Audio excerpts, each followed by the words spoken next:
Hmm.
Good evening, and welcome to the 34th Annual Storytelling Festival as part of the Family Room series here at the Ark. My name's Steve Daut. I'll be the MC for this evening. And I want to start out by thanking the Ark for their ongoing commitment to the spoken word through this storytelling venue. I also want to mention the Ann Arbor Storytellers Guild. I'm president of the Guild this year, and if you find that you enjoy these stories and you might want to get involved telling stories, or you might want to get involved just hearing stories, doing story swaps, please consider joining the Ann Arbor Storytellers Guild. We have a meeting every month that is open to the public. Anybody can come and see us. And we also have workshops and various different events through the Storytellers Guild. So please join us there. I'm going to do a short little piece of shameless self-promotion here. I want to mention a couple of programs I'm going to be in on the 17th, this coming Wednesday, Not Your Mother's Fairy Tales. And it is fairy tales with a twist. It's not really for kids, but it's new fairy tales that we've all of the tellers have devised. We have a Living Room Live series, which is monthly. We actually have one show coming up tomorrow, and generally it's on the second Sunday of every month. And I have a book called Telling Twain. You can go to my website, and I'm sure they're putting up the website on your chat if you are interested in any of those things. Now, at this point, I would be talking about the facilities if I was standing on stage, but if you don't know where the facilities are, you're in the wrong house. Tonight's show is free, but there is a tip jar, and I think there it is right there. Your tips, any contribution you make goes to support the Ark, goes to support the tellers. All the tellers tonight are working tellers, professional tellers. This is how they make their living, folks. So anything you can give is appreciated. It will go to support the Living Room Live series, and a portion of that will be donated to the Ann Arbor Storytellers Guild. We have a very incredible show tonight. There are 3 tellers. The first is Lyn Ford. Lyn is a 4th generation, nationally recognized Afro-Lation storyteller. Now, Afro-Lation storyteller, that refers to a teller of African American heritage from the place we called Appalachia. And that term was coined by Frank X. Walker. Lyn Ford tells all sorts of things. She tells what she calls home fried folktale adaptations. She tells spooky tales. She tells original stories rooted in the multicultural tradition of her family. She tells stories with rhythm and rhyme, humor and heart, and she has some books out. Here's one I want to show you. Afro-Lation Tales, and they're great. They're a lot of fun. And she has a new book out. It's award-winning. It's an award-winning book. It is co-edited by Sherry Norfolk. It's called Supporting Diversity and Inclusion with Story, Authentic Folk Tales and Discussion Guides. It's a great book, and I commend it to you. And now with that, I want to tell you that I first encountered Lyn Ford at the Northlands Confabulation in Wisconsin, and I fell in love with her. And I know you will too. Please welcome Lyn Ford. Thank you. Thank you. Welcome, everyone. I want to start with the words of Zora Neale Hurston, one of my favorite folklorists. Now you are going to hear lies above suspicion. And I get some of that from my pop-pops, Bayard Wilmer Arkwood, who was a tall tale teller, but Grandma Josephine said he was just a liar. This is one of those kind of stories from the first days of creation, when things were still new. That first week of creation, on Friday, in the morning, the good Lord had been working on some specific critters. He had created the fish, all kinds of fish, big ones and little ones and round ones and flat ones. And he especially liked the ones that he had put whiskers on. He called them catfish.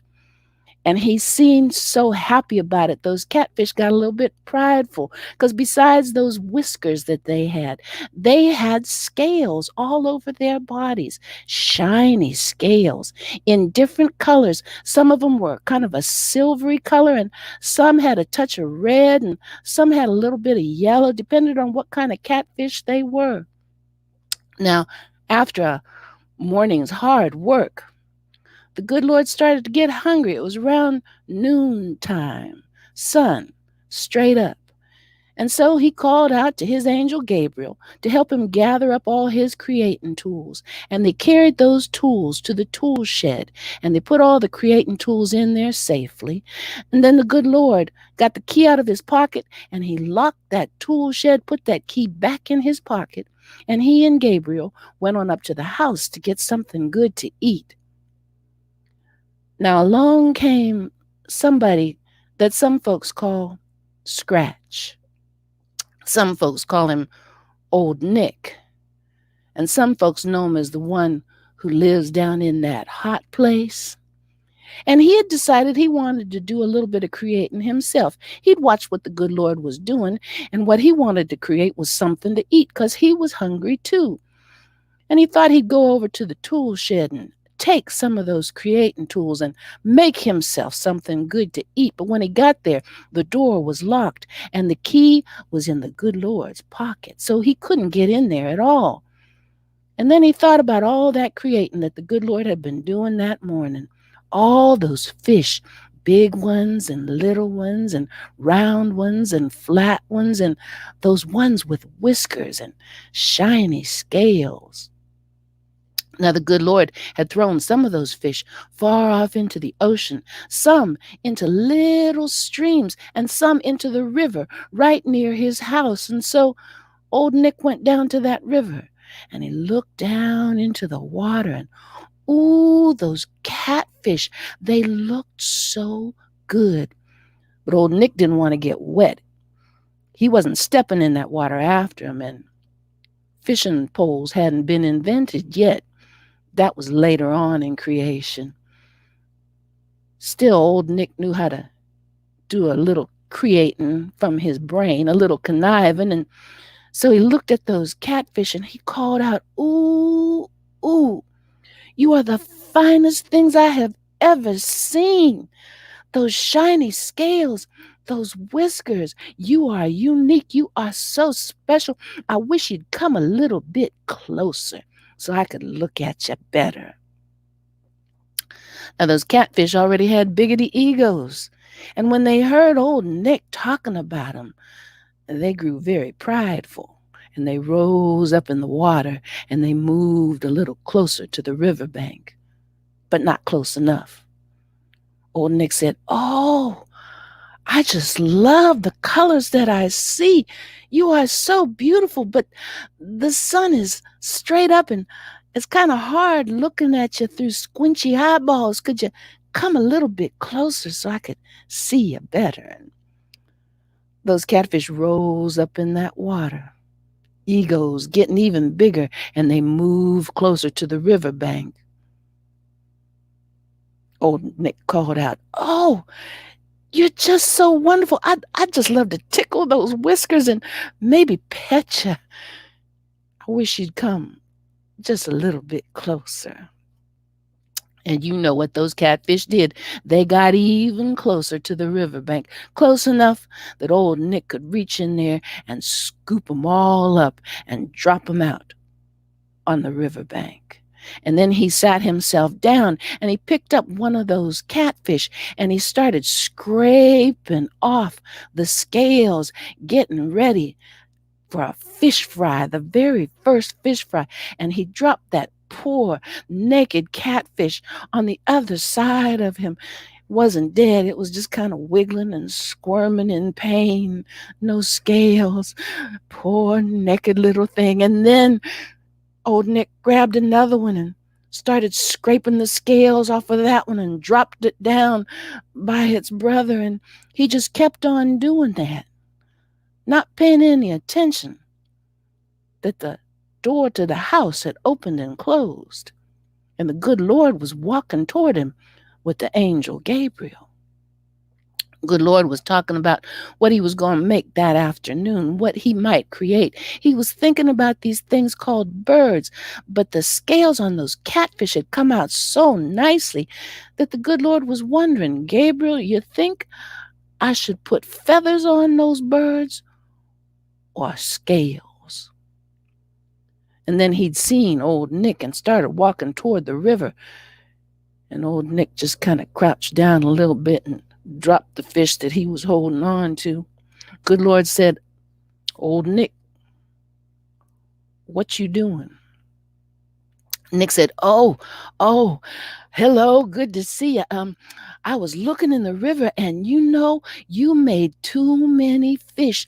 There was so many in there that the little ones couldn't swim hardly at all. And the big round ones were getting all squished up and the flat ones were getting even flatter. So I just reached in there and got some of them big old catfish out. I think I got all the big old catfish out and made sure there was room for the other ones." The Lord said, "Mm-hmm. And what you doing with the scales all over the riverbank?" "Oh," said old Nick, those fish, those catfish, their scales were kind of scratchy and hurt the other little fish. So I just thought I'd take the scales off them, make them a little smoother so they wouldn't bother any of the other fish when I threw them back in the water." "Mm-hmm," said the good Lord. "Well, Nick, that's what you're going to do right now. You're going to throw all those fish back in the water, every last one of those catfish, before I throw you in the water." Old Nick said, "Yes, sir." And he scooped up all those poor naked catfish and he dropped them all back in the water. And then he ran as quickly as he could. And those scales that were sitting along the riverbank, well, good Lord didn't waste nothing. So he shoved them all back in the water and they sank down and they became those shiny river stones that you see, some of them kind of silvery, and every now and then you'll see one with streaks of red or orange or yellow, depending on what kind of catfish those scales had come from. That's where the river stones started. The catfish, well, they were in so much pain from having their scales scraped off that they sank down into the river and rolled themselves around in the mud, the way catfish tend to do to this very day. And that's where they seem to like to stay most of the time.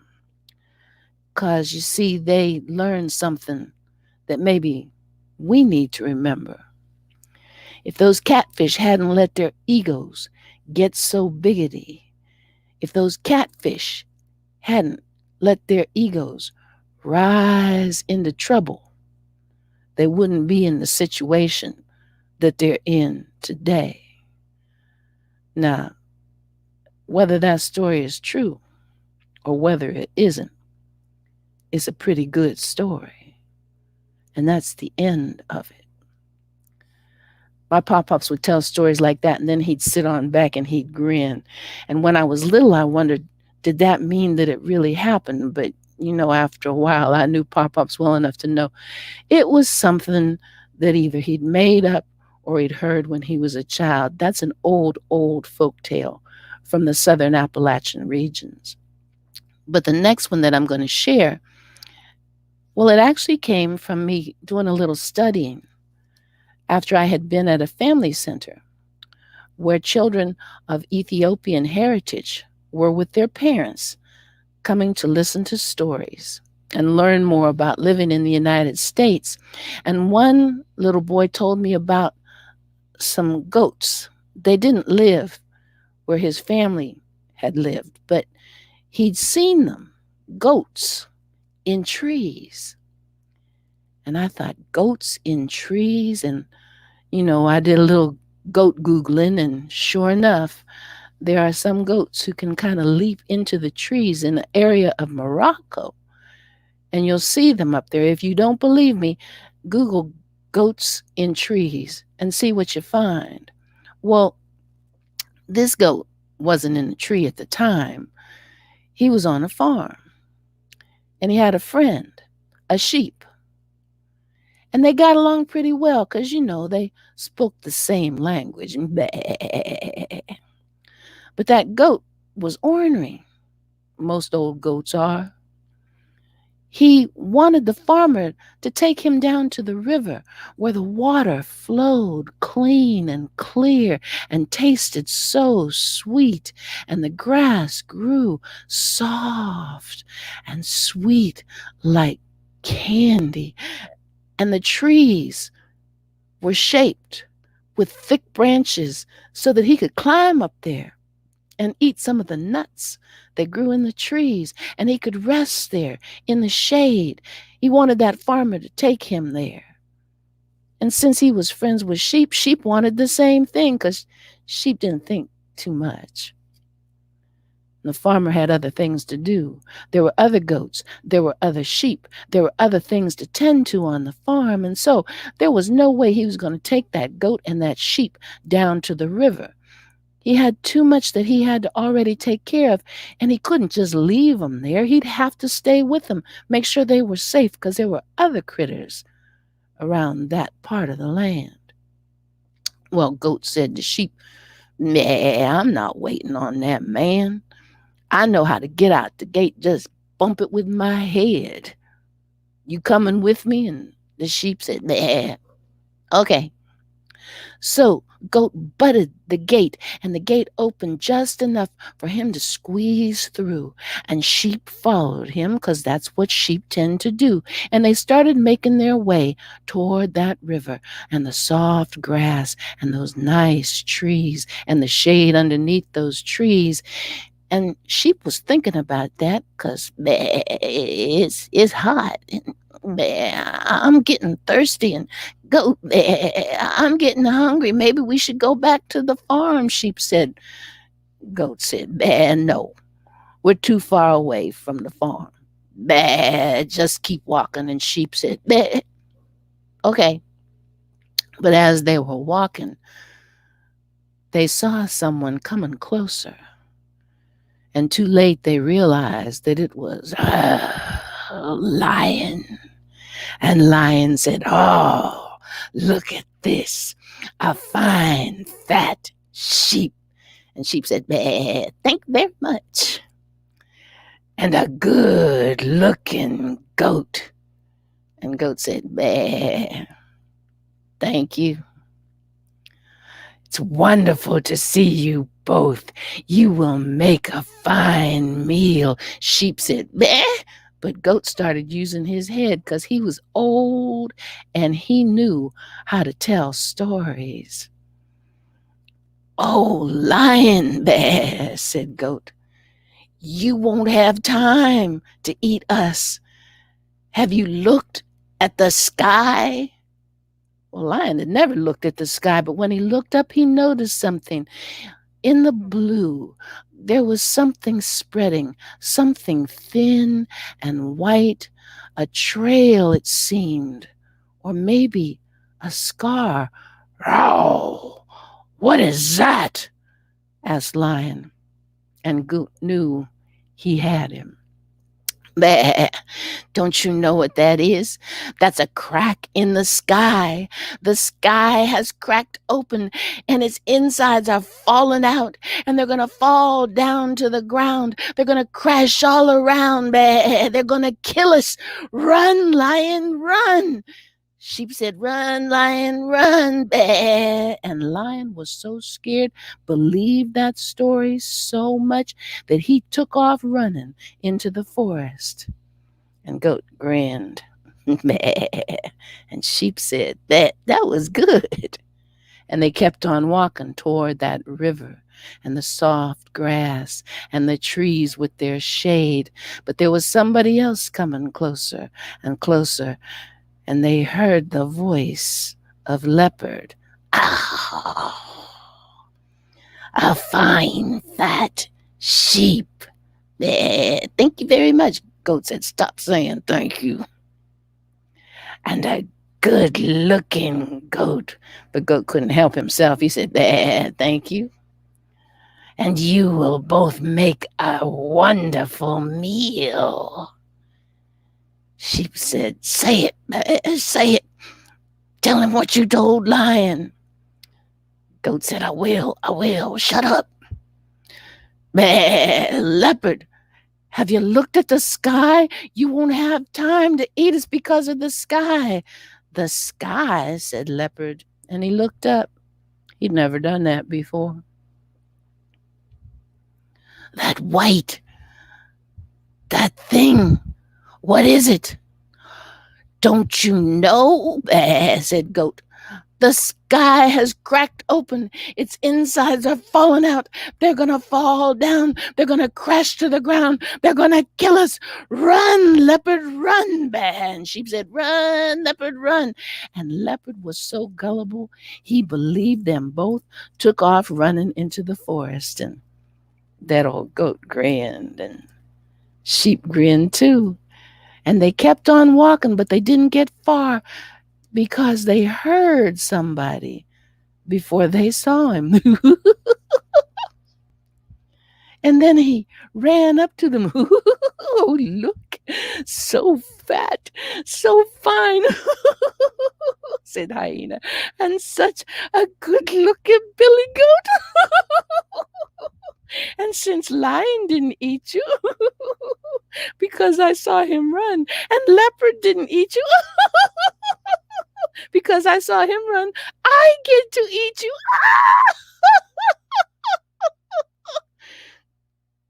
Billy Goat said, "That's not funny, Bear, and you won't have time, Bear." And Sheep said, "That's right, Bear. That's right, Bear.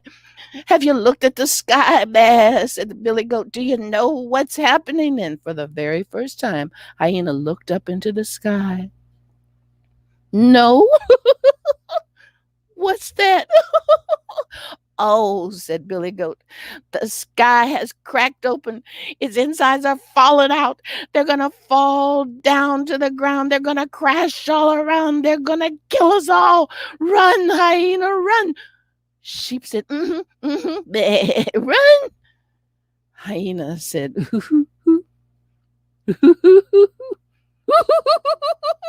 and he ran lickety-split into the forest. And Billy Goat and Sheep made their way to the river, where they drank as much water as they wanted. Oh, it was so sweet. And they nibbled at the grass, so good to eat. And they got ready to rest in the shade of those trees. when they heard a roar and a snarl and an angry laugh. Uh-oh, said Billy Goat. I think they're going to come looking for us. Bah. Quick, Sheep. Get up in the tree. Sheep said, what? Climb the tree. Bah. Sheep said, I'm a sheep. We don't climb trees. Bah. You going to climb a tree today, said Goat.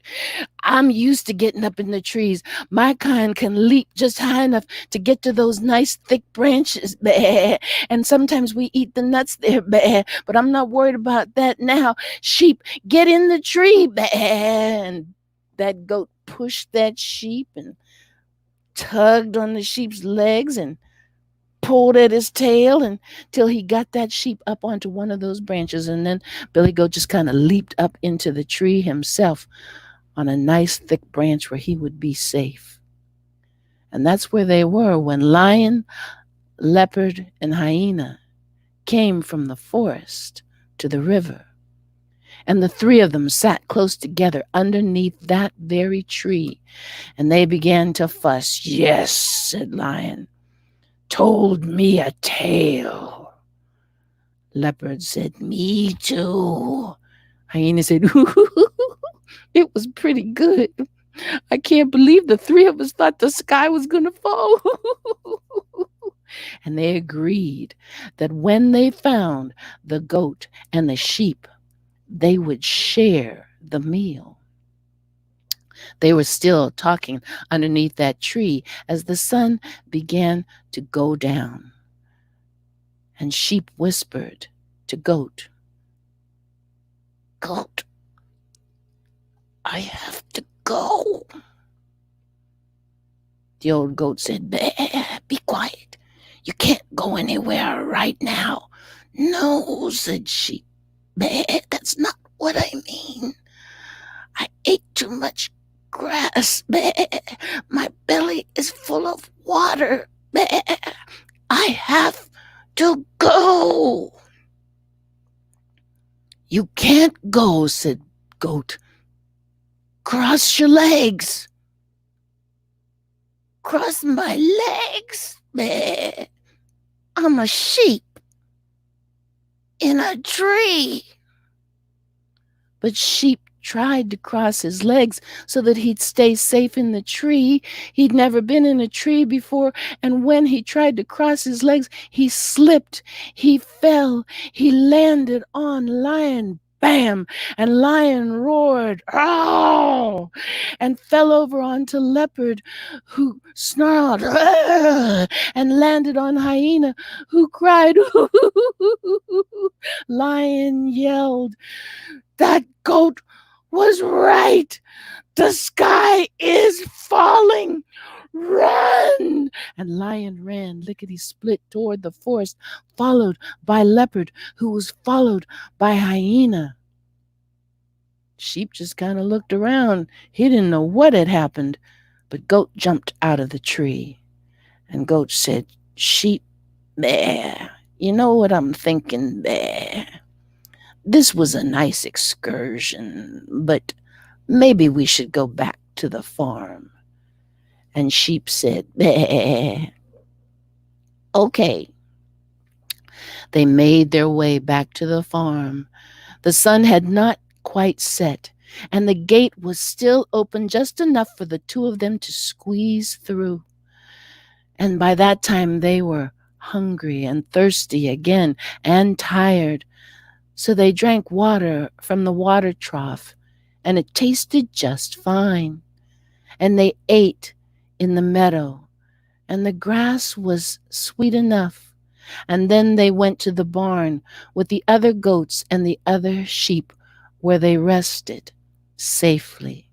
And they felt good about that. But Lion and Leopard and Hyena, what happened to them? Well, they were still hiding in the forest, waiting for the sky to fall. And as far as I know, they may still be hiding there. I can't tell you that, because this is the end of the story. And the end of my stories, too. I hope you enjoyed them. Thank you so much for listening. And thank you to the Ark for inviting me to be a part of this festival.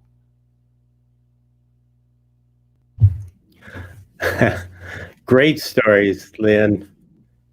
We have to introduce those, the lion and the leopard, to a chicken that I know. I think that we'll have to start doing some goat Googling.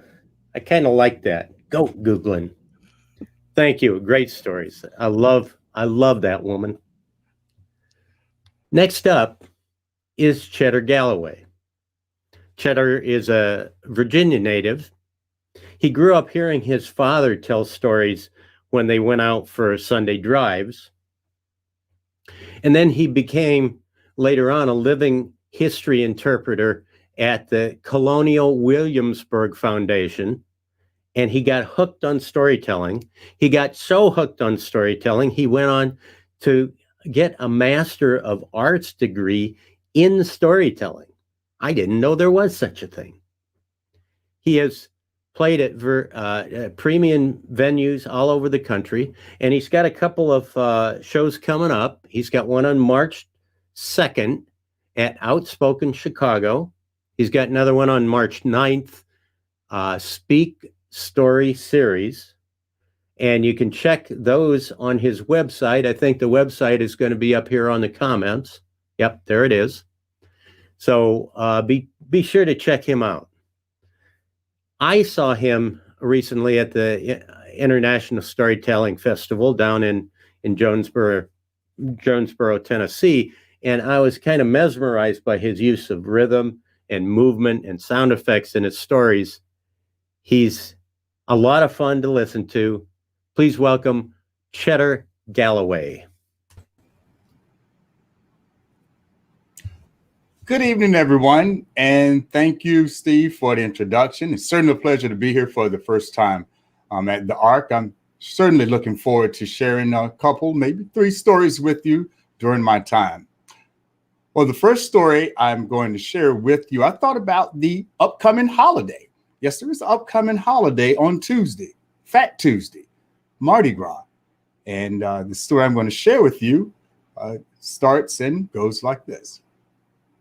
Oh, when the saints go marching in. Oh, when the saints go marching in. I want to be in that number. Oh, when the saints go marching in. Let the good times roll. Indeed, they did. Back in 1999, on my first trip of 5 to Mardi Gras.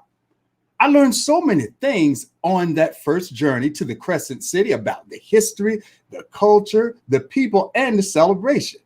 For example, I learned so much about the biggest crews there, like Bacchus, Endymion, Orpheus, and Zulu.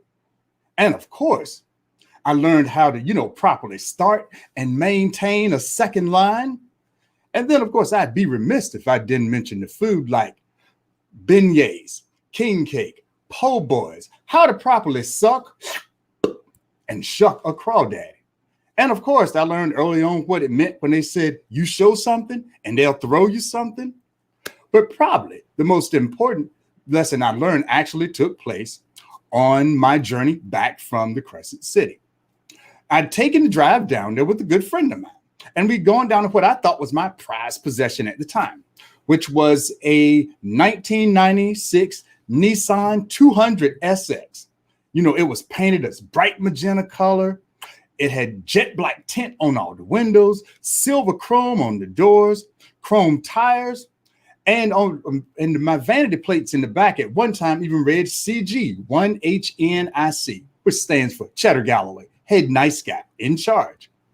Well, this car that had never given me any trouble at all, as we were driving back through Mississippi and crossing over into Alabama, all of a sudden it started smoking and shaking, and I had to pull off the side of the road and stop. Well, no matter what I tried to do, I couldn't get the car to turn back over. So I got out and popped the hood and got a face full of smoke and tried tinkering around to see if I could figure out what was going on. Well, after failed attempts, to add insult to injury, the heavens opened up and it started to rain. And at this time, even though I said there were cell phones out, I didn't have one. I didn't have AAA, and my car insurance was sketchy at best.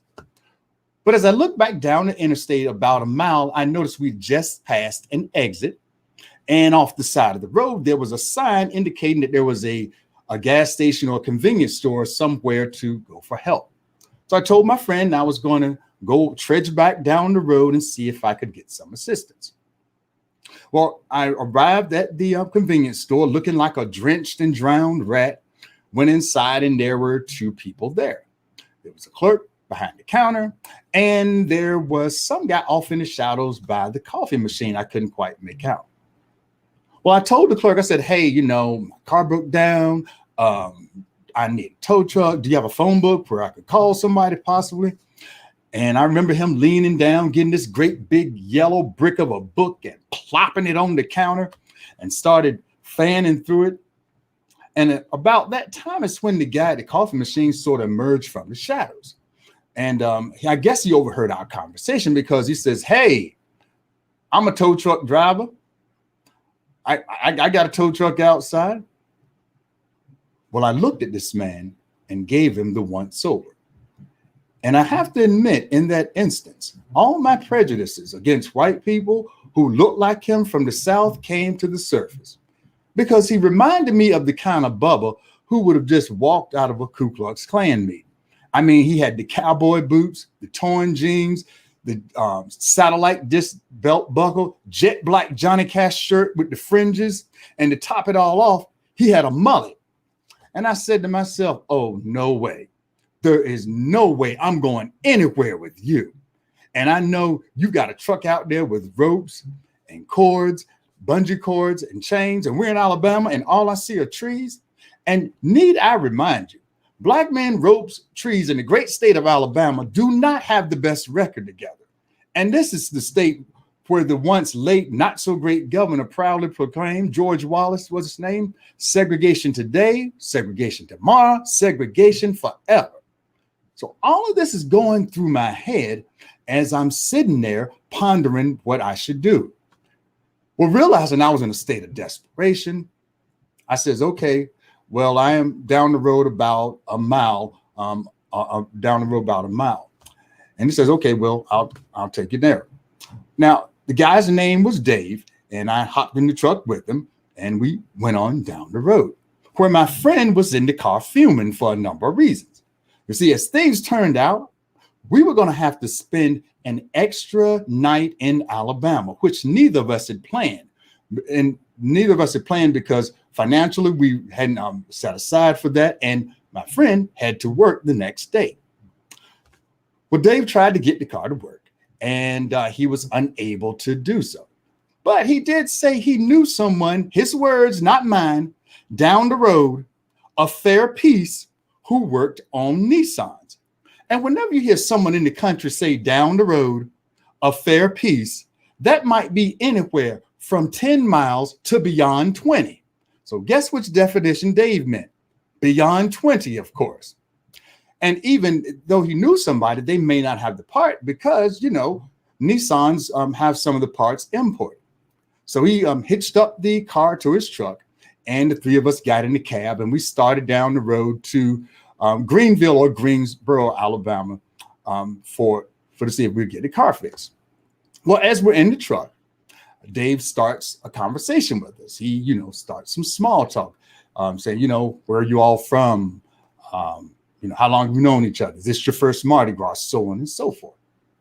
And, the conversation eventually trailed off, and Dave leans over and turns on the radio. And maybe it was my mind playing tricks on me. I don't know. But I could have sworn the song that he played was that banjo song from Deliverance. And I about freaked out. I looked at my friend and looked at the door to make sure it was unlocked, just in case we had to open it suddenly and do a quick drop and roll to get away. Well, we made it to the town where his friend worked on the cars. And fortunately, he did have the part. But because of the time of day it was, he wouldn't be able to work on it until the next morning. But Dave came to the rescue again and said that he knew of a place that we could stay overnight. Now, the best way I can describe these overnight accommodations is yet with another movie reference, and that is, it reminded me of the Bates Motel from the movie Psycho. And I thought to myself, oh yeah, this is going to end well. I'm not even going to see 30, because here we are in the middle of Alabama, don't know anybody, no car, no phone, and we're spending the night at what looks like a Bates Motel. I don't think I slept a wink that night and tossed and turned on that bed so much I almost threw my back out. And even though I was smelling something terrible from this journey, I wasn't about to step foot in that shower. Well, morning came, and around 10 or so, the phone rings in the hotel room, and it was Dave. And he says, well, Mr. Galloway, we've got your car ready. I can come by now and pick you up, or if you will need some more time, we can come by a little later. Well, realizing I was ready for this to be over sooner than later, I told him, yeah, you can come by and get us right now. But before he made his way over, I was still working out some things in my head. I just wasn't quite totally trusting. And I was figuring, I said, well, suppose this is a bait and switch, or suppose it's going to be some kind of sudden upcharge in order for us to get our car. Well, Dave came by, picked us up, took us over to where his mechanic was, and things were as promised. So we thanked him and, of course, made our way back home. Now, over the years, I've looked back on my first trip at Mardi Gras and remembered what I experienced, what I thought, and the food I ate, and so forth. But more often than not, I look back on this situation with Dave and how things could have turned out differently had I not trusted someone just because, they didn't look like me. Which brings me back to the most important thing I learned on that first trip to Mardi Gras, which can be summed up simply by saying this, and that is, sometimes the help you need does not come in the color that you want. Thank you. Now, oddly enough, I went to Mardi Gras those 5 years, and the year after that, I actually went to my first National Association of Black Storytellers conference in New Orleans in 2004. And after that, of course, we know Katrina hit and happened. Well, this next story has a little tie somewhat to the Crescent City. And it happened about 10 years ago, and it goes like this. Has a song in the start of it, too. Now let me fly, now let me fly, now let me fly way up high, way in the middle of the air, way in the middle of the air, way in the middle of the air. It was a bright spring sunny day, and I was set to enjoy it. It was 70 degrees, sunny blue skies, cumulus clouds, and a light spring breeze. And on days like these, I love taking in the outdoors, or more better yet, I love going to amusement parks, because I'm an adventurer, a thrill seeker, a roller coaster junkie, and the bigger, taller, faster, wilder, scarier to ride, I want to be on it. As a matter of fact, give me the back seat, because it has the best whip appeal when you go over those tall hills. Now, unfortunately for me, not many of my friends, family, dare I say storytelling colleagues, share my enthusiasm for riding roller coasters or death-defying rides. So I don't know why on this day in April of 2010, it came as a surprise to me when all of my friends that I asked gave me a resounding no. My first friend says, Chet, I don't like waiting in lines. Second friend, Chet, I have allergies. I don't go out in the spring. Third friend, Chet, I'm afraid of heights. So I went to my number one guy, my ace in the hole, so I thought, my Caucasian brother from another mother. And I said, hey, Ward, dude, man, you and me, let's go to Six Flags today. And he says, oh, Chet, I'd go, man, but I got a hot date. I said, well, cancel it. Bros before non-bros. He says, I don't think so. So alas, I went by myself. Well, upon entry into the park, Six Flags over Georgia, I knew there was a whole buffet of rides that could whet my thrill-seeking appetite. For example, I could start with an appetizer, if you will.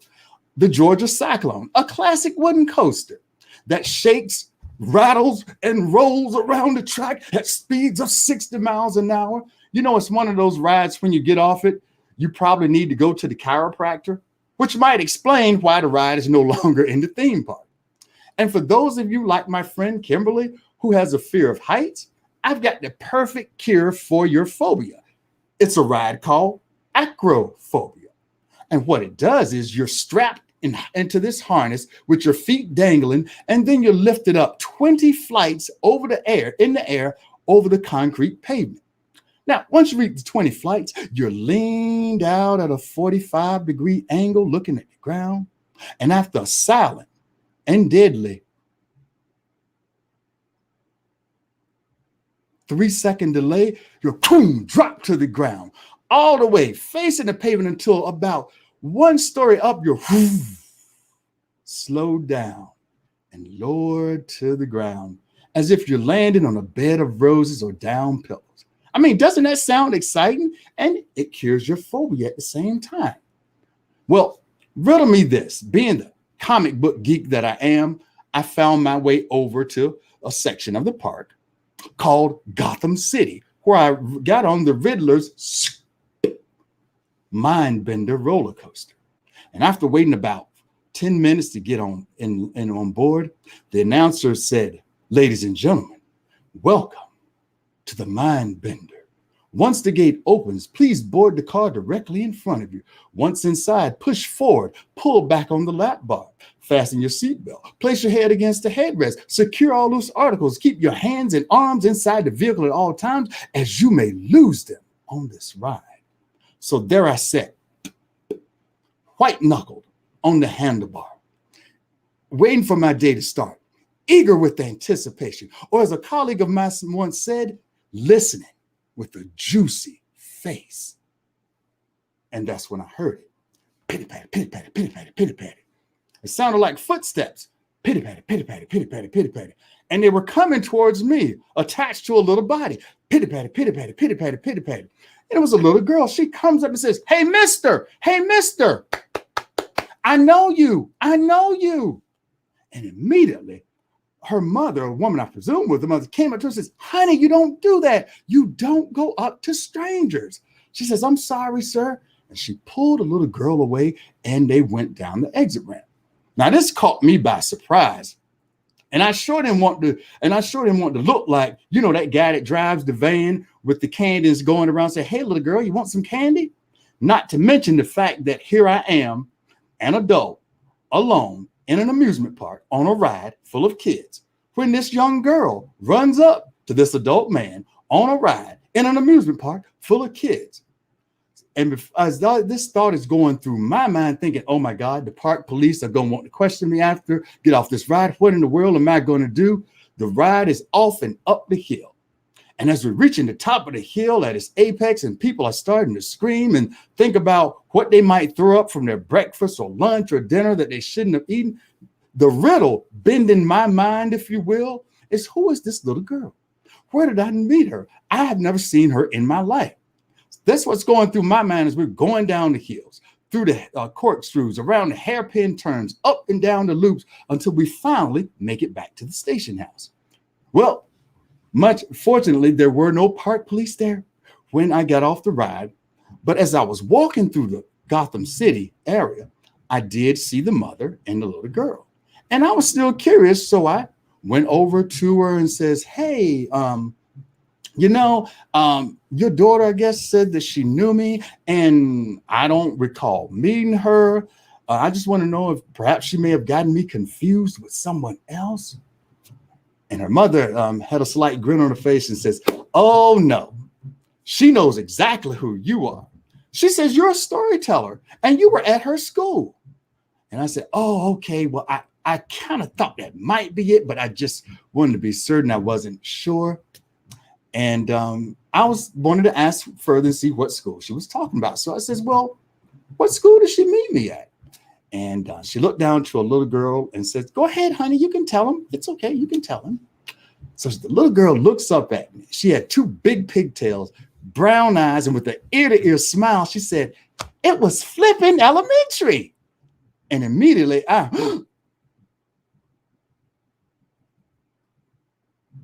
flipping elementary.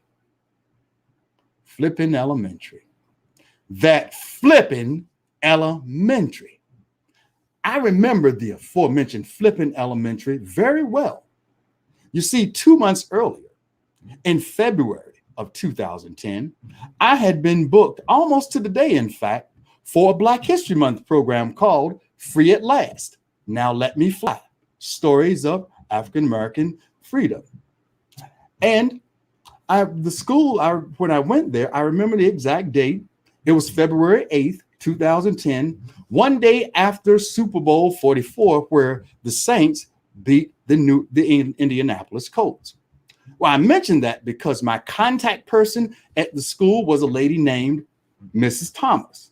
Now, Mrs. Thomas was a resident of the Crescent City, born and bred in New Orleans.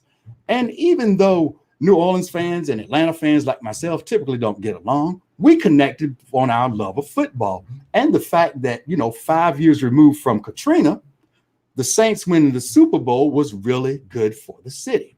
So we connected immediately and were carried on a conversation. Now, during this, she told me she'd been at the school 20 plus years and had seen it grow in several directions. As a matter of fact, one of the directions it had grown in was where I was going to be performing that day.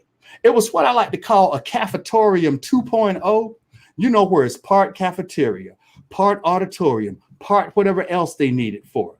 I remember it distinctly because it had these unique sound absorbing bars hanging from the ceiling to absorb the kids' sound as they were talking during lunch or whatever activity they had going on in there.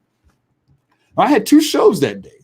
And she said, "Well, I may not make one of the shows or both of them because I have testing," which was fine. We all know, my colleagues, I'm sure, can vouch for me. Sometimes the person who books you doesn't even show up at the show at all. So I said, "Okay, that's fine. I understand." So I got set up for my first show. And about 5 minutes before the kids came in, I started playing my drum, to get people wound up and ready and energized to get ready to listen to stories. So the first program went off without a hitch. And the second program came. I followed the same format, got them wound up early, put the drum to the side, and started telling like I am tonight. And as I was panning around telling stories, I saw Mrs. Thomas in the corner. So I made sure I made eye contact with her, panned back around and continued telling. And the next time I did pan back to her side, she was gone. So I left that day thinking everything's okay and went on home. 2 weeks later, I received an email from my booking agent. And in the subject line, it read, "Flipping Elementary." And I was wondering, what's this about? And you know what email is going to be bad when it starts off with too much energy and too much fluff and too much positivity? It started off something to the effect of, "Hi, Cheddar. It was so great to see you at the fundraiser the other night. We appreciate it when our artists show up to show appreciation for us getting them work. But we did get some negative feedback from Flipping Elementary. And the client, Mrs. Thomas, is requesting a full refund." And I was like, "What? The woman I connected with so well?" So the booking agent went on to list the bullet points as to why she wanted a refund. Bullet point 1. The stories Cheddar told were not indicative of Black history. Free at Last, Now Let Me Fly, Stories of Freedom. I don't know what her definition of Black history was, but obviously what I told, it didn't match what she thought it was going to be. Bullet point 2. Cheddar played the drum in the beginning, but he didn't play it through the entire show. And that bullet is true. As I told you, I played it to get the kids ready for the show, then put it to the side. Now, had she booked another program called Jamming with the Djembe and Juba, we could have a discussion. Bullet point 3. There were parts in the program where Cheddar misspoke, and then he corrected himself. Well, if I was to call Lynn Lonnie or Antonio Arthur, wouldn't the polite and correct thing to do would be to correct myself and make sure I didn't make that mistake again? And besides, in some stories, I will intentionally make a mistake to see if the children or if the audience is in fact listening. But the last one is the straw that broke the camel's back. She says, well, Cheddar said after he finished the performances that he was going home and taking a nap. Now, I can't tell you what I thought because this is a family-friendly show this evening, but I will put it in these terms. Has this woman lost her flipping mind? Well, needless to say, I successfully rebutted all 4 of her bullet points, and no, she did not get a refund. And no, I have not been back to flipping elementary since. But despite her efforts to throw me under the bus, you will, or give me the old okie doke, I was amazed and floored that 2 months removed from that, here standing in front of me at Six Flags was one of her students who picked me out of thousands, and I do mean thousands that day at the park because of something that she took away from the program that impacted her. So much so that she had to run up to a total stranger that was sitting there and on a ride. Well, I found it amazing that in this amusement park where we had these gigantic structures named after superheroes, I was literally floored that here stood my superhero, a towering 36 inches, barely tall enough to get on a ride herself. So I leaned down to her. I said, well, thank you for remembering me. I really appreciate you coming up to me. And I hope you all enjoy the rest of your day. And at that point, myself, the young lady, and her mother, we parted ways at the park. And I left the park I left Six Flags after that encounter as well. And I didn't think there was any need for me to stay longer because there was no further thrill ride or roller coaster that could make me feel the way that that young lady did when she told me she had seen me at Flippin Elementary. Now, I said all of that to say this to you.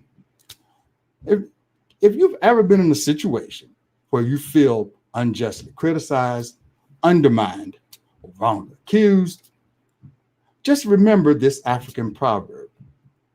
You don't have to turn around and look at every dog that barks at you because, quite frankly, many of them are simply chihuahuas. And that's my story. Thank you. And thank you so much to Art for having me.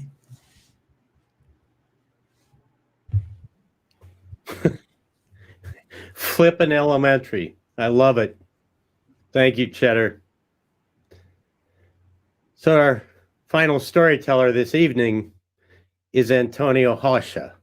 He's back at the Ark by popular demand. If any of you were around last year, you saw him on stage at the Ark. Antonio is a native of Brazil. He began performing in 1985. And he does mime with his storytelling. He has studied under Tony Montanaro and Marcel Marceau, and he fuses mime and spoken word. He has performed in 16 countries, in 6 continents, on 6 continents. And he has all sorts of award-winning DVDs. He's got a picture book. He's won the Circle of Excellence Award from the National Storytelling Network. He has a show coming up on February 26th. You can go on Facebook and find out about that. It's called, it's TBD Storytellers, TBD Storytellers. And you can find that on Facebook. The upcoming show on February 26th is called Cabin Fever. And his website is Story in Motion. And so you can check that out. I think that's on the comment section, so you can take a look at that. Antonio, I've seen him numerous times, and he always brings the house down. He is absolutely tremendous. He doesn't just tell stories. Antonio inhabits stories. So I am thrilled to introduce to you Antonio Rocha.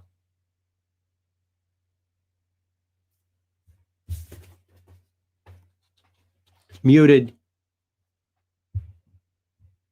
All right, let's do that again.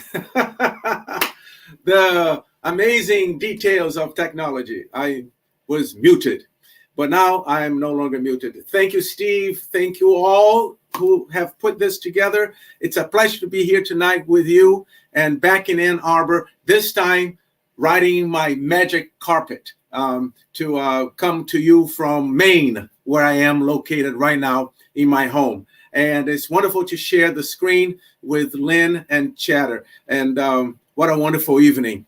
All right. So I'd like to take you to Brazil, and then we're going to go to other places as well. All right. Well, when I was a kid in Brazil, I was 5 years old when we moved from a small town to a big city. Oh, it was big. We went from a tiny little town in the countryside of the state of Rio de Janeiro to the capital city, Rio de Janeiro itself, right there in the metropolitan area. It's like just like the size of San Francisco with Oakland across the bay. And it's just a lot of people, ferries coming and bridges. And we moved to an apartment, to a condominium.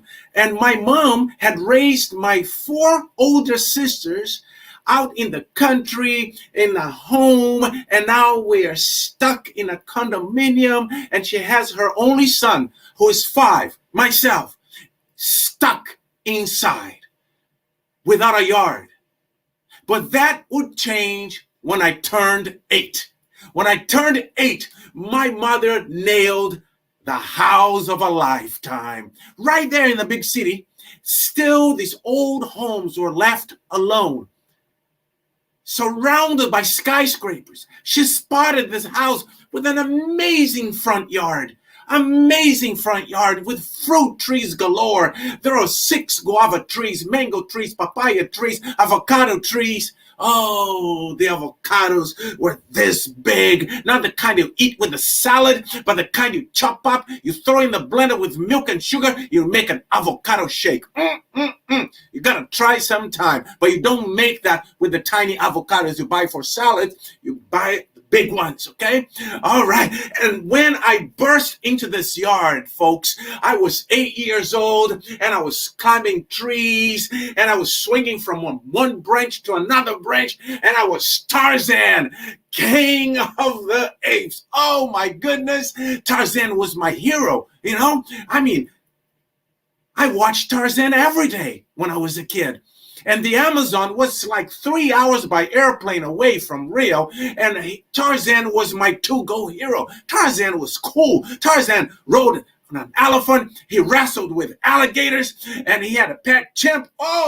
There was this particular tree right in front of the house. And I would climb it and climb it and climb it and climb it. And I would get to the very top.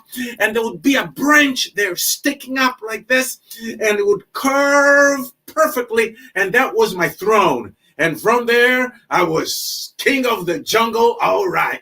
And then I would climb down that tree and burst into the living room. And if it happened to be a Sunday,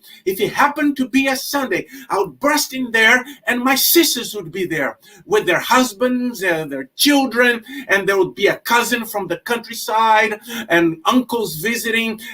Sundays at my home was like a mini storytelling festival. Oh yes, people would congregate in the living room, outside in the patio, and my mom would bake her famous chicken with golden potatoes, and she would serve that, and tell stories, and an uncle would throw a story here, and a brother-in-law would throw a story there, and I'm just there be listening and listening and listening, and all of a sudden I would hear them say that life begins when you turn 40. That's when life begins. Life begins when you turn 40. Oh, and I'm like, life begins when you turn 40. Here I am, 8, 9, 10, listening to this. I'm like, what? Life begins when you turn 40? I gotta wait until turn 40 for my life to begin? It made no sense to me whatsoever. But, you know, it kind of makes sense when you think about it. Because the first decade of your life, you don't remember much of it, do you? I mean, from 0 to 10, you don't remember all of it at all. No. And then from 10 to 20, you're a teenager, most of it. You know, hormones kicking in, you're grumpy, the whole world is against you, and you rebel. Oh, the second decade. Then the 20s. The 20s, it's when you are what? Studying, you know, trying to learn something that will, you know, make you some money. You're dating, perhaps you're dating somebody you're going to marry. That's the third decade. Right? Then you have the fourth decade, from 30 to 40. And that decade, you know, for those who want to get married and have kids, that's probably when they're doing it. You know, your career is going well, perhaps, and you're practicing what you studied. So you start to kind of really get your, you know, hinges going, you know. And then when you turn 40, that's when your life really begins. You know, you're greased up and you have wisdom now because you've accumulated some knowledge. Somebody once told me that wisdom has nothing to do with age. It has to do with being too old and to be doing the stupid things you once done when you were young. So that's kind of what people would say all the time. Life begins when you turn 40. Now, I lived in that house until I was 14, going on 15. And then I came to the United States when I was 22. And I started to do mime, you know, continued to do mime. I started miming in Brazil. Then I continued here in the United States. And then I went to college. And then I started to mix, you know, acting with mime. And I was doing solo. And then I started to do storytelling. And all of a sudden, out of the blue, out of nowhere, I'm in my 30s. And I'm seeing my 40th approaching. And I remember those folks in my mom's living room, you know, my parents' living room, telling stories and talking about that life begins when you turn 40. I'm like, all right, 40. I got to do something special to celebrate my birthday, my 40th birthday. What should I do? Where should I go? Oh, I love to travel. I love stories. I love to travel. I love people. The more different the place is, the more exciting it is for me. And so I'm like, where have I not gone? I had been to a lot of places before I turned 40, but there was one continent that I still needed to go, besides Antarctica, that is. I had yet to go to Africa. And I have African blood rolling through my veins, you know, just flowing through my veins. And I'm like, I gotta go to Africa. And I gotta do something while in Africa that I've never done before. And I started to plan the trip. And then it came to me. I had to climb Mount Kilimanjaro. Oh, the highest volcano on earth. 19,340 feet. So I got a poster of Kilimanjaro and I hung it in my living room, and there was the poster there, and I kept looking at Kilimanjaro and I'm like, 19,340 feet. Oh my goodness, I gotta get all the way there on foot. So I started to get my lungs, you know, prepared. I was jogging almost every day. I started to eat better, and I'm starting to do some exercises, and I started to, you know, research. And then I got a show booked in South Africa on the way to Nairobi. And then I got connected with some schools in the countryside of Kenya to tell stories through Kenya Connect. And then I would go to Tanzania by bus to climb Mount Kilimanjaro. And then Jonathan, a friend of mine, decided to come along. And he wouldn't go to South Africa with me, but would meet in Nairobi. Oh, goodness gracious. I was going to climb Kilimanjaro. And there we were, Jonathan and I. We met in Nairobi, and we were riding across the border from Kenya into Tanzania. We're in this tiny little bus going, you know, bumpity, bumpity, bumpity, bumpity, bumpity, bump. We're going in this tiny little bus to Arusha in Tanzania, and we're about 45 minutes away from Arusha on a very holy road. You know, it's not a highway like here in the U.S. And we're looking out the window, you know, looking for Kilimanjaro. I mean, this thing, it's 19,340 feet. I mean, we're going to be able to see it from this distance, you know? So we're like scanning. I'm scanning the sky. You know, there are a few clouds here and there. And all of a sudden, the window of the bus became my new frame. I had seen Kilimanjaro so far, you know, in the picture in my living room. I had seen Kilimanjaro, the computer screen. I had seen Kilimanjaro this big on books. But I was now looking through the bus window to see Kilimanjaro right here, right now. But we couldn't find it. I'm like, where's Kilimanjaro? It's got to be over there somewhere. We're looking towards the right direction. And I'm like, where's Kilimanjaro, Jonathan? And Jonathan elbows me and goes, look higher, above the cloud.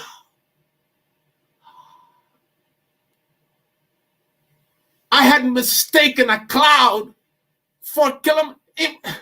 It was Kilimanjaro, not a cloud. I thought it had been a cloud with the glaciers of Kilimanjaro protruding through the cloud layer. That's what 19,300 feet. I had never seen 19,340 feet. Until then, I'm like, you're going to kill yourself. You're an idiot. You're an idiot to think you're going to climb 19,340 feet. But pole, and I could spend a whole evening, a whole 3 hours just giving you detail after detail. But here I am on day one, climbing Kilimanjaro with Jonathan, and then two other guys joined us on day one, Ramon from Spain and Tiago from Portugal. And all of a sudden, I'm speaking Portuguese, my first language, on Mount Kilimanjaro with this young man from Portugal, and Ramon is looking at me and he's like, why are you doing this, Antonio? Why are you doing, or are you climbing Mount Kilimanjaro? I said, Ramon, I'm climbing Kilimanjaro because I'm going to turn 40. I'm celebrating my 40th birthday. Actually, I turned 40 last week in South Africa, looking at President Mandela's cell on Robben Island. But I'm celebrating my 40th in Africa, and I'm climbing it as part of the celebration. And Ramon starts to cry. And he said, Antonio, I can't believe you say that, because if all goes well, the day we summit, it'll be my 40th birthday too. And we hugged each other, and to this day, we're Kilimanjaro twins. But just to give you a picture of how it was, it took us 4 days to get to 19,340 feet, starting at 6,000 feet. And this is the climb at 17,000. On our final bid to the summit, which was from midnight to 7 in the morning. Midnight to 7 in the morning. 3 miles. From midnight to 7 in the morning. From 17,000 feet and change to 19,000 feet, 340 feet. This is a brief demonstration of myself back then at 17 plus thousand feet past midnight.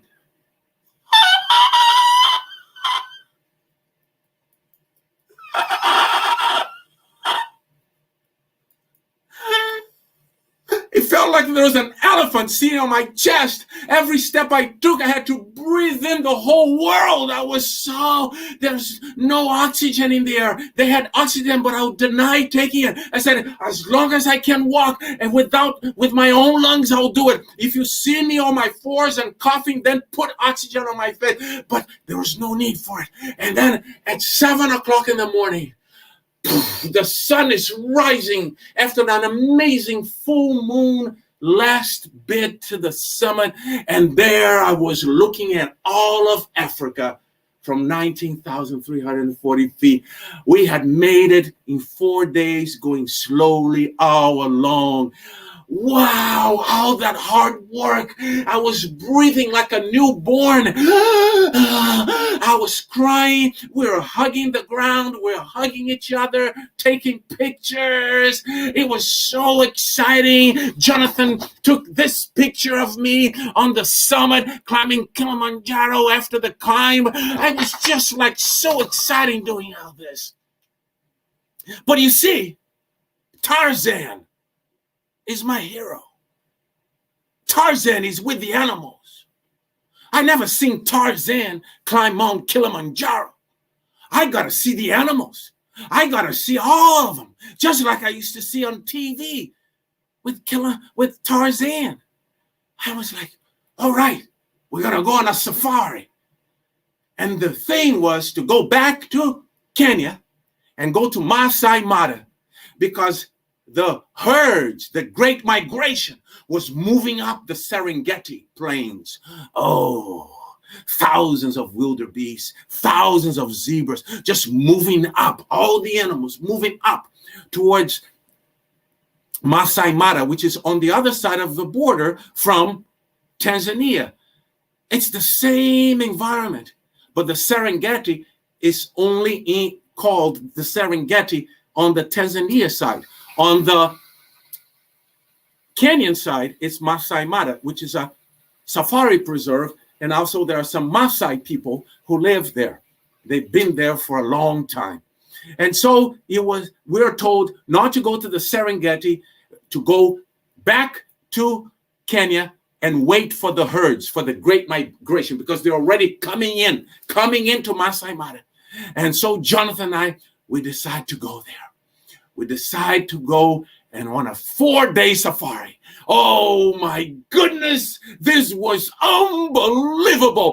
I felt like I was Tarzan myself. We had a van all for ourselves. The top of the van popped up 3 feet. The whole roof of the van went like this. And you had clear view with no glass. And there was Mama Giraffe with baby giraffe. Picture, picture, picture, picture, picture, picture, picture, picture. Whoa! Look at a baby lion with mama. Picture, picture, picture, picture, picture, picture. Wow, an eagle. Wow, Jonathan, an eagle. Look, picture, picture, picture, picture.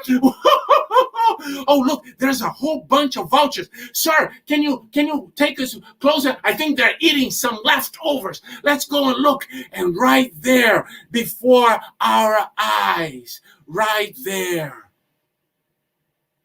is life unfolding. An understanding beyond our own. The vultures are eating what the lions left behind. Nothing goes to waste. There is a sequence of how things get consumed and recycled and renewed. Right there, the zebras and the antelope are right next to the lions. They're not far from one another. There's a respect. The lions only take what they need. And the zebra and the antelope eat the lions as well in the most amazing of ways, for the lions eventually die.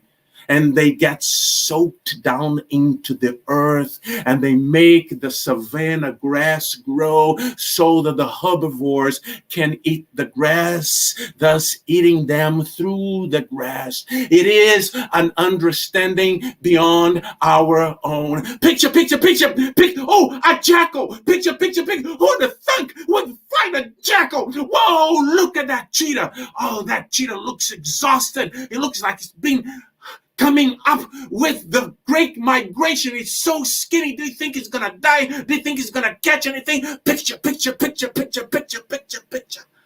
Wow. And so on the 4th day, we're gonna go to the Mara River to see the great crocodiles and the hippos. Oh, hippos, they kill hundreds of people in Africa. Hundreds. You worried about a lion? You worried about a snake?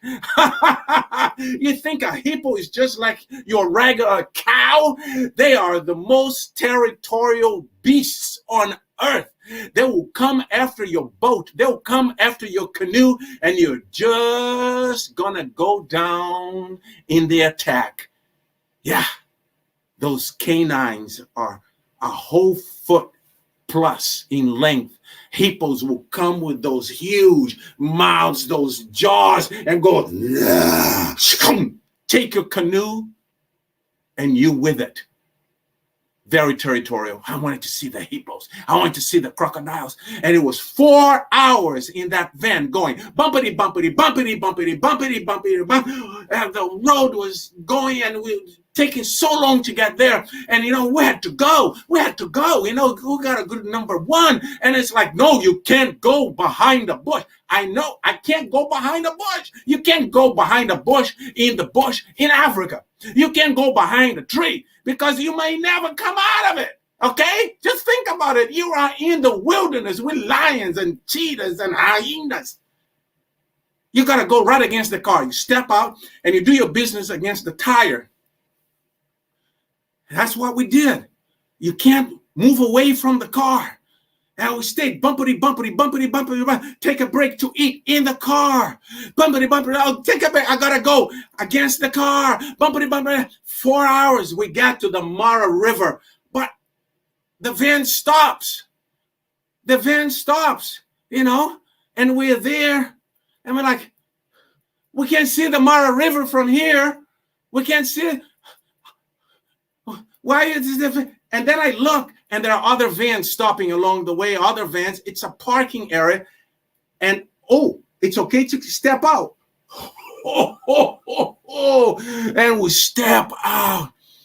And we are going to go on a short hike through the woods to an embankment, like a short cliff from where we would have safety to watch the crocodiles and the hippos down at the river. I was going to walk into the woods. This tall African man just standing there, He had a hat like this on his head. He had a scarf like that. His safari vest on. He had a gun on his back, mainly for looks, a little bit of protection, but it's really for looks. This is a highly traveled trail, No worries, okay? Stand in line, everybody. Stand in line. We're going to go through the woods. And have you read the brochure? Have you read the brochure? The safety. Now, what he was talking about was the safety brochure, which was in all the vans from all the different tour companies. It's there. And if you've been hiking in the U.S. out west, it's the same kind of safety, with animals, with wild animals. Number one is if you see a wild animal that can devour you or stamp you to death, you don't want to make eye contact. You don't want to run away from it. Okay. So you want to just look big and move away slowly. Okay. And that's rule number 2. Rule number 1 is you never leave the group. You're never alone. You're never alone, ever alone. Never alone, because it increases the chances of being attacked if you're by yourself. If you're in a large group, the animals are smart. They don't want to get hurt either. So that was, don't stay alone. Back away if you see an animal. If you see a baby animal, don't take pictures of baby animal because mama is not going to appreciate that. Mama's going to come after you like a freight train. No, you don't want to do that. So I know that. I've been hiking out west, dealing with safeties for bears, and I'm like, okay, I got it. Let's go. Jonathan was talking to somebody about sailing. Jonathan's an amazing sailor. He had done the Bermuda race and he's just like spot that I'm talking about, sailing with the European tourists. And I'm just like, whoa, walking, and we're walking, and he's leading us. This man, he's going, okay, look, come along, we're going. And I'm going, we enter the woods. Oh my goodness, we enter the woods, and all of a sudden a band of monkeys overhead. I'm like, oh, look at the monkeys. And I grabbed my camera, but my camera was not on my belt. My camera, I've been planning this trip for 2 years, and I want to take pictures of the hippos and the crocodiles, and the camera was in the van, and I'm standing there on the pathway wondering if I should go back, but you're not supposed to leave the group. So I'm like, okay, the van is right there. I know the camera is over there. It's probably right where I was sitting, and the group was gone. There's a band on the trail up ahead, and I could hear them talking, far away, chatter, and they're just moving. They're gone. They're around the curve. I was all alone. I had to exercise my wisdom. I was 40. I had to be wise about it. I had to make a wise decision. And that was to go and get my camera. I have long legs. Come on. I can get my camera and join the group in a split second. So I turn around. I run back to the van, and I get there. There's the camera, exactly what I thought it was. I take it, and I turn it on, and I'm walking and finding the setting for the camera. I'm finding the setting, and my feet are moving in and out. I remember my feet moving in and out of the frame, and I'm putting it down like this and making sure I'm on the trail. And the trail is right there, and I'm setting up. And I entered the woods where I had seen the monkeys, and I was barely into the woods, just a little bit of trees, really. And I hear some branches, and the sticks were crackling and snapping sticks. That's not a good sign. That's not a good thing you want to hear when you're alone. I had already made the mistake to be alone and go get the camera. Now I'm hearing sticks snapping, and my legs are shaking, and I can't look. I'm trying to look at what's in front of me. I'm like, I don't want to look. And I'm staring at the camera like the camera's going to save me or something, And I'm looking at the viewfinder, and I see my Tarzan years in Brazil. I see my childhood flashing before my eyes. I see the evening, the Sunday dinners at my mom and my parents. And I'm like, my trip to the U.S. learning mime from Tony and Marcel, my marriage, my kids being born. I'm like, I'm gonna die. Just look at what's in the crack and snap and I look, and I finally look.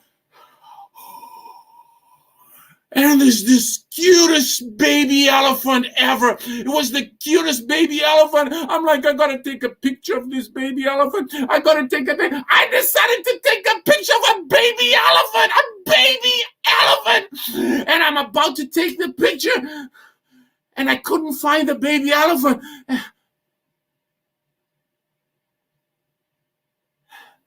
Don't look. There's Mama Elephant. Mama Elephant is standing there, and Mama Elephant is looking down at me going, that guttural rolling sound they make. And I'm like, don't make eye contact. She's not charging. She's not going to charge. Just back away slowly. And Mama Elephant is going side to side like this, going side to side. And then I can see in the corner of my eye, and her trunk pushes the baby aside. And this sweet sound comes out of her as if to say, honey,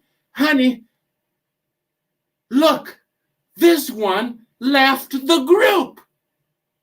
Watch and learn. And the sound that came out of that beast, the trunk went up in the air, the ears were flat out, and the sound that came out, I remember to this very day. And you don't want to run away from a wild elephant, but all of a sudden, that's what I did. I turned around, and I said, I gotta get to the van. Run. And the elephant just go boom, kaboom, kaboom, kaboom. Run as fast as you can. This is how stupid people die. And the trees are going by me, and all of a sudden, everything going slow motion. A sign you're definitely gonna die. Everything is going slow motion. All of it, and I'm going to get to that van, and I'm like, you're an idiot. The van is 3 times smaller than the elephant. You gotta get inside the van, and the van is gonna become your coffin. Don't go to the van. The elephant is gonna stomp down that van with you inside. He's gonna say, we don't appreciate paparazzis around here. You don't take pictures of my baby. I'm like, not the van, not the van. And the trees start talking to me.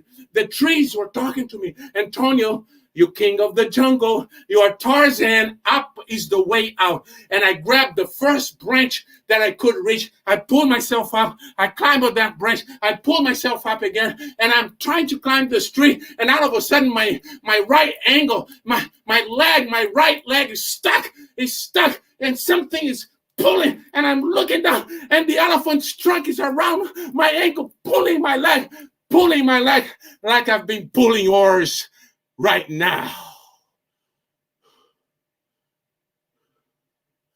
And that's the end of that story. But that's not really the end of that story. Because I don't want you to go to bed tonight thinking that I pulled your leg from the very beginning. Everything was true until I say I've forgotten the camera in the van. I never forgot the camera in the van. No, a camera was there with me the whole time. I took pictures of the monkeys. I took pictures of the crocodiles and the hippos. And then I went to Waimunyu, this village in Kenya, and I told stories to children. And they called me Matheka. Matheka, they called me by the second day I was in the village. And I turned to my interpreter. I said, Musyoka, why are they calling me Matheka and not Antonio? And Musyoka looks at me with a bright, beautiful Kenyan smile. Antonio, they kind of baptized you. Matheka means the one who brings joy. And so life truly begins when you turn 40. I cried like a baby on top of Kilimanjaro, like I was being born again. And then I witnessed the gardens of Eden, an understanding beyond our own. And then it all came to a closing with African children baptizing me Matheka. So I must believe life begins when you turn 40. Thank you. All right. All right. Okay. I love it. I heard the elephant story years ago. I was hoping he was going to tell us that. I just love that story. Thank you. So that's it for the evening. I want to tell you, take a look at Cheddar's website. He's got a couple shows coming up. We got TBD Storytellers Brand new Facebook. Yes, we have Living Room Live, which is a thing that I produce, and really consider joining us at the Ann Arbor Storytellers Guild. Every contribution you make here tonight supports the spoken word as an art form, and I want to thank you, the ARC, once more for the incredible storytellers this evening. Lyn Ford, Chetter Galloway, Antonio Rocha. Thank you all for coming, and thank you for keeping storytelling alive. I hope we'll see you on stage next year. All right. Here's your storytellers. Thank you, Lynn. Thank you, Cheddar. Wow, what a pleasure to be here with you. And thank you, Steve, and our wonderful producer. Yes. Yes, thank you. Thank you so much. And it was wonderful telling with you, Antonio, again, and with Cheddar. Yes. Likewise. Thank you all. Thanks, Steve, for the invite, and thanks for being here with Lynn and Antonio. Really enjoyed it. Love having you guys. Great show. Thank you so much. It's every bit of what I hoped it was going to be. Good. So Good.